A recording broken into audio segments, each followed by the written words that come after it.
Vangsin, 800 habitants, n'a pas retrouvé son cachet d'antan. La carte postale est étrangement bigarrée, avec ses rafistolages et protections de toitures en tout genre. Joël Saint-Martin, la maire, fait régulièrement le tour des bâtiments et logements communaux. Et il récupère la pluie dans un seau, voilà, quand il pleut. Et puis là, ça s'était effondré. Donc il y a quand même des enfants.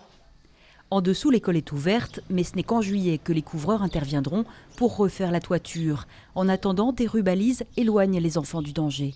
Parce qu'on a peur qu'il y ait des chutes de tuiles. Le vent dans les bâches, ça les déstabilise, ça les décroche. Elles se déchirent, donc régulièrement l'entrepreneur vient pour retendre et resécuriser. La salle des fêtes qui accueillait les pompiers au lendemain de la grêle est depuis fermée totalement. La voici après 4 saisons et encore des intempéries forcément. C'était hier qu'il y avait la fête au village avec... Ah oui, d'accord. Il y avait la fête? Oui. 1 an, c'est long, très long. C'est ce que tout le monde dit chez Pépette. La gérante connaît les habitants depuis 13 ans. Elle mesure l'attente et l'usure.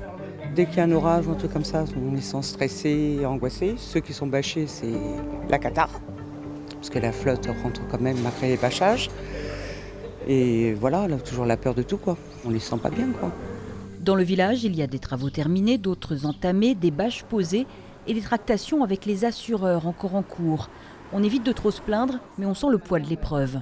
On est en attente que l'artisan vienne couvrir, mais c'est vrai que psychologiquement c'est assez difficile parce que maintenant dès qu'il y a un moindre coup de vent, des annonces météo un peu alarmantes, et on appréhende, quoi, voilà. Au tout début de la tempête, les gens nous disaient « oui, vous verrez dans 4 ou 5 ans, vous y serez encore ». Nous on disait « bon, quand même ». Mais finalement, j'espère 1 an et demi, en tous les cas, dans un an et demi, ce sera peut-être bien avancé, mais je suis à peu près sûre que tout ne sera pas terminé. En juin 2022, toutes les habitations étaient touchées. En 2023, seuls 50% des toitures sont refaites.